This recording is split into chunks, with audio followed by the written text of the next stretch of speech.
Dearest Eliza, today marks 3 years since we embarked on this damnable war. The fighting is brutal, and I've seen horrors that you couldn't possibly believe.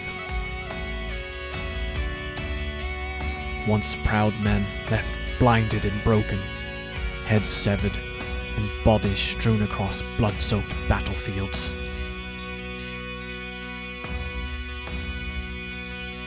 But worst of all, and more terrible than any physical wound, are those driven to madness. It's a good game with no kills, man.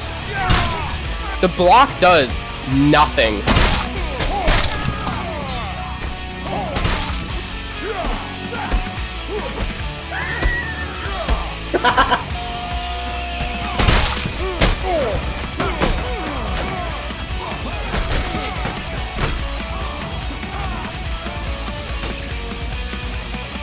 Hi friends, do you enjoy Mountain Blade Warband? Are you waiting for Bannerlord?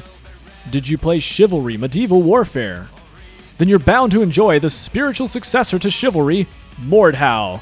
Much like Chivalry, Mordhau is a game that attempts to emulate realistic medieval combat, complete with arms, armor, and moves that soldiers of the time actually use. Except for fire bombs? Unfortunately for Mordhau, as medieval times progressed and plate mail was widely employed, a lot of the fighting between two heavily armored warriors on foot involved grappling due to how ineffective cutting weapons were versus plate mail.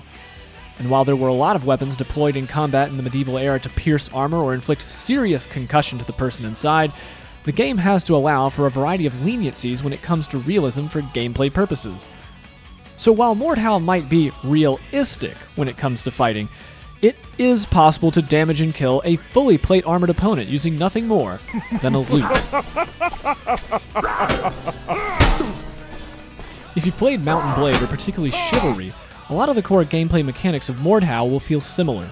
And while Mountain Blade has a 4-way combat system driven by damage based on momentum, Mordhau has a free-form, 280-degree combat system, and damage is determined entirely by what weapon you're using versus the armor level of the body part you strike on your opponent, head, chest, or legs.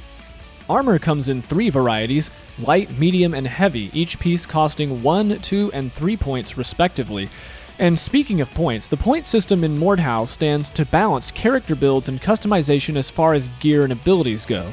This makes it impossible for someone to start with all the best armor, weapons, and perks, although the best is a matter largely up for a lot of debate.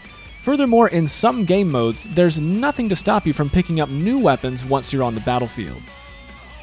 The game contains hundreds of armor pieces and cosmetic items that amount to many combinations to customize your character. Although if you're looking to make Joan of Arc or some other prominent medieval female character, you're going to be out of luck for now. If you're not into figuring out the point system or just want to get straight into combat, Mordhau does come with several pre-made characters, and for the most part, they're all fairly well put together and effective. Some more than others. Even if you're itching to play, I'd highly recommend going through the tutorial before you get started because it will show you most of everything you need to know. Now, as far as tutorials go, I would rank this one pretty high. It's well-paced and displays almost all the mechanics of the game. However, when I say it shows you everything you need to know, this is pretty much like me handing you a pop-up book on how to play football, taking you through a handful of drills, and then putting you on the NFL starting lineup. You can imagine what would happen. 12 of 19 in this half. Oh my goodness! Mordhau has a few game modes to include one PvE mode called Horde, in which you fight increasing swarms of bots. Still, I would highly recommend Frontline or higher population team deathmatch servers for new players, as it will give you a chance to go up against a variety of opponents, and furthermore, it's much closer to what the actual game experience is meant to be than Hordes can hope to be.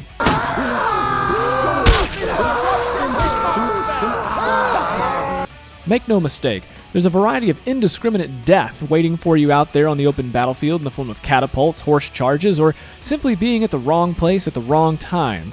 But it does generally make for the most entertaining moments of gameplay I've found so far. Now, even in Frontline with 64 players, sooner or later you're going to come across someone that you simply can't kill. And I don't mean the guy on the horse lancing everyone or the dude on the ballista that you can't reach. No, I mean the demigod sitting somewhere at 30-2 who's able to 1v1 anyone that approaches them. What is he doing that's so special? Why can't I land a hit on them? And most importantly, why do his attacks appear so different? The answer to these questions are... But really, there are guides out there for Mordhau's combat system. A lot of advanced swordplay involves accelerating and dragging your attacks to change their impact timing, along with varying the angle of your swing or thrust in order to deceive your opponent in a fast-paced loop of offense and defense. The entire system is extremely precise, and counters are measured in milliseconds, so even a single wrong move can lose a duel, particularly if you're not wearing enough head armor. Just saying this to you, or even going through the tutorial, is pretty inadequate to convey the deeper points of Mordhau's swordplay. And rather than me put together something to take you from start to finish on the entire system, it's going to be better for you to just study people who are much better at the game than I am, and you'll find a few links regarding this in the comments below. I will reiterate that the learning curve to Mordhau's swordplay is fairly steep. After my hours in the game and getting the hang of actually implementing some of the advanced techniques, my main concern about the combat system is how far ahead someone with even 50 hours of gameplay will be over a newcomer who's just looking to have fun. A few prominent gaming YouTubers have already expressed similar sentiment. Let me tell you something. I hated what Chivalry became. I loved the idea of the game, and when it first came out, it was fantastic. But then all these people figured out how to do like these dead angle swings, and it ruined the game. The game was ruined by the community. Tarkov. The only people left playing that game are people that are really good at it. The point is, sometimes games are ruined by their community, which is exactly what happened to Chivalry, which is why you need to buy Mordhau now. No, seriously, you got like 3 weeks until people figure out how to be insufferable cunts on here. This is your last chance to play a fun medieval game. Let's take a look at a few clips to show you what I'm talking about.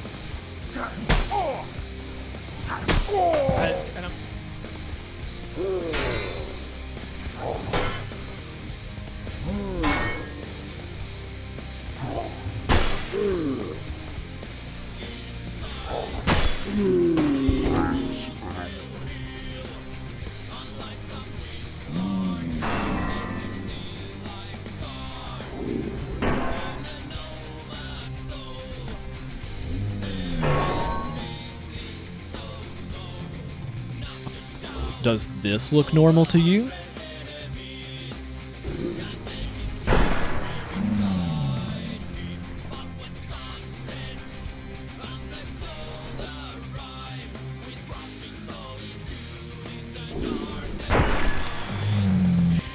It shouldn't, because this is what dragging and accelerating looks like on the receiving end. Is it possible to predict the impact timing of these attacks? Is it possible to deflect or counter all of these attacks? The answer is yes, provided you have good ping, fast reaction times, and a solid sense of prediction. There are no dead angle or truly unblockable attacks in Mordhau as of right now, so the only time you will get hit in 1v1 combat is when you fail to respond to an attack due to being in a recovery animation, or when you're simply standing in the way of a swing or a kick. Even chambers, ripostes, and counters can be parried, but there are attacks that are much, much harder to see and judge than others.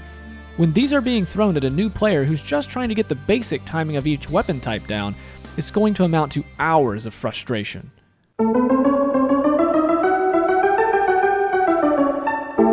you do the tutorial?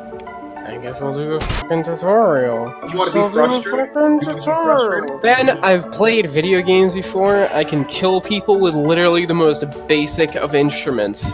Fine, I'll fucking invite you if you want to be that way.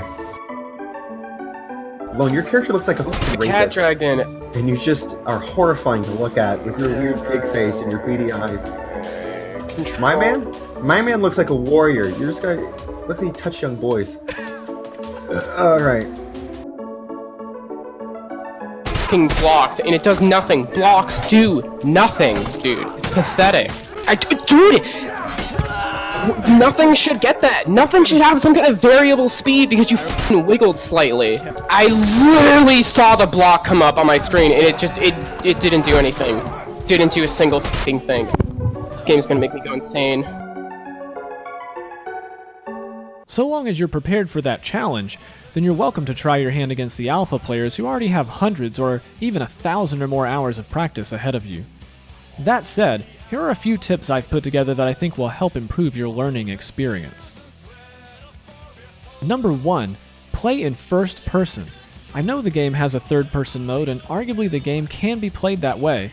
Third person gives you a much wider viewing angle around you, but it lacks one critical detail, and that is the ability to see exactly what is going on directly in front of your character. Since moves are often telegraphed by what your opponent is doing with their hands or even sometimes their hips or feet, failing to notice or see what's going on with their character is going to result in some issues with your timing. Furthermore, in third person, it's not always possible to judge exactly how far away your opponent is. So much of the game relies on studying your opponent that you simply can't afford to not have a clear view of what they're doing at all times. Number 2, don't be afraid to change your keybinds and options.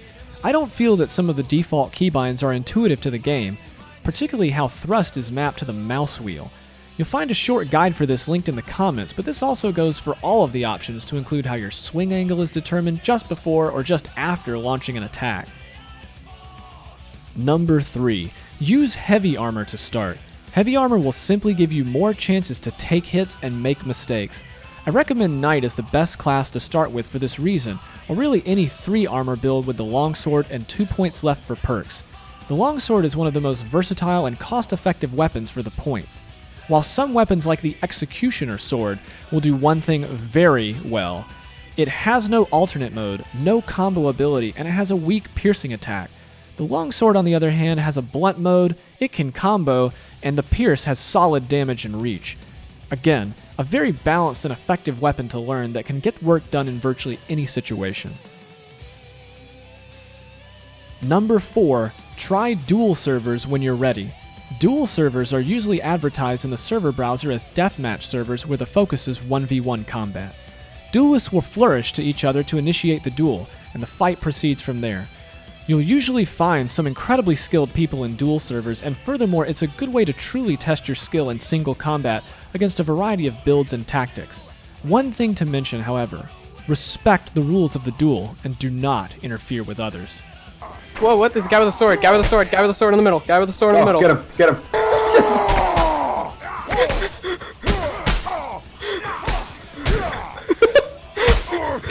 Number 5, lastly and most important of all, stay positive.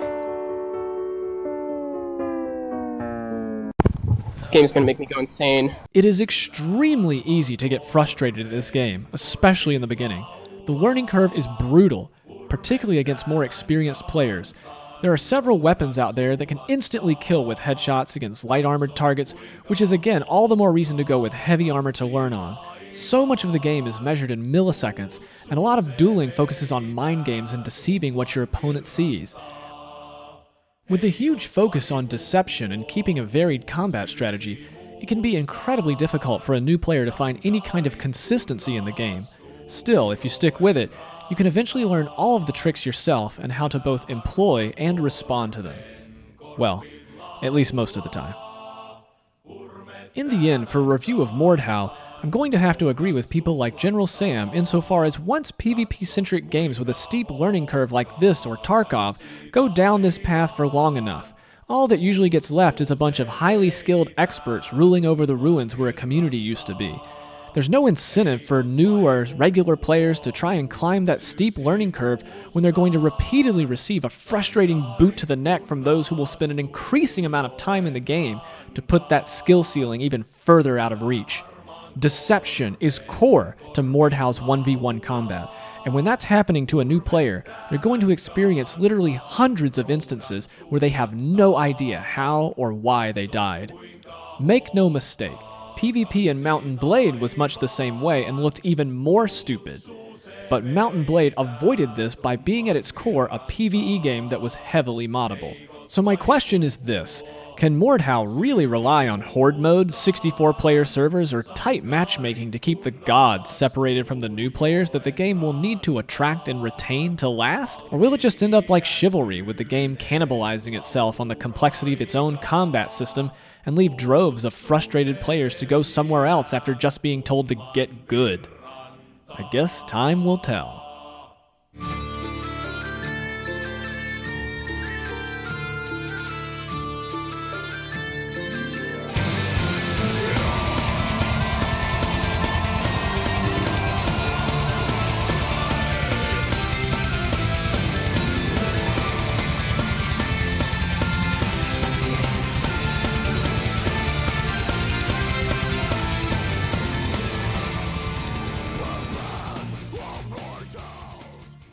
Still, I would highly recommend Frontline or Hyler. Furthermore, in third person, it's not always possible to judge exactly how away. Nice, yeah.